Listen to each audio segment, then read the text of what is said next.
I taught Bible at a Christian school for 11 years. My job was to help students understand truth. Truth with a capital T.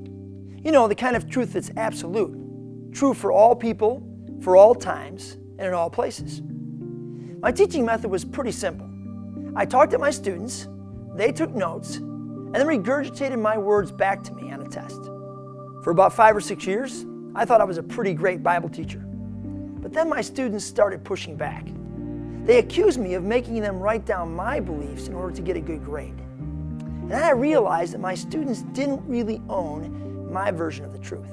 So I changed the way I taught. Instead of talking at my students, I began to ask them questions about their beliefs. Immediately, our discussions became livelier, and kids began to take ownership of what they believed. Through these questions, my students discovered things for themselves I could never have taught them through lectures and taking notes. I have to admit though, I'm usually a lecturer. I want to believe that I'm comfortable with questions, but I don't often use them well as a teaching method. And questions are messy. They're uncertain. You just don't know where they're going to end up. Deep down, they probably scare me. I think they probably scare most of us. When I read the Bible, I see a God who is totally comfortable with questions. In the Garden of Eden, after Adam and Eve eat from the tree they're not supposed to, God doesn't accuse them, destroy them, or lecture them. Instead, He asks them questions. Where are you? Who told you you were naked? Did you eat from the tree I told you not to eat from? What is this you have done? God knows the answers to all these questions. He's all-knowing. He's not going to discover anything new from what Adam and Eve tell him. But He asks the questions anyway. No one really knows why He asks, but I think He wants Adam and Eve to discover the answers for themselves.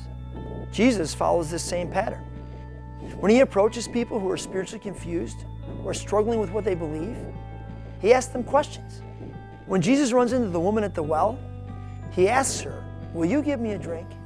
When He runs into the blind guy along the road who's been blind from birth, He asks him, "What do you want from me?" To the man at the sheep gate who's been crippled for 38 years and can't get in the water, "Do you want to get better?"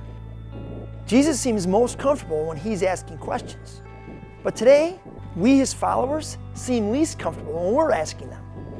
We're more about answers. At best, we treat questions like they're unimportant. At worst, we treat them like they're dangerous. Last February, 2 friends and I began meeting with a group of guys, inviting them into spiritual conversation. No bait and switch. They knew what they were in for, spiritual questions. A cute place. And a year later, we're still at it. And we're still asking questions instead of giving answers.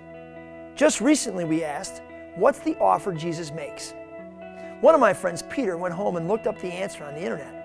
And he came to the next meeting with his Google-generated one-page gospel presentation and slapped it on the table. Oh crap, what did he find? It turns out, God had led him to Charles Swindoll's one-page explanation of the gospel. And as we talked, Peter said, "I've never heard it put this way before." If we hadn't decided to invite our friends into conversation, if we had never asked the question, then Peter would have never heard the gospel message this way. Now he has. Jesus works best in questions. When we invest in someone else's beliefs, when we care enough to ask, we show them that we love them. Questions build a bond of trust that allows deeper and more significant conversations to continue and grow. Who needs you to ask them a good question today? Not a leading question where you're fishing for the right answer, but a real question that allows the Holy Spirit to enter in. So let's follow Jesus' lead and walk with our friends and neighbors into the unknown, where we can encounter the living God in a new way through the power of questions.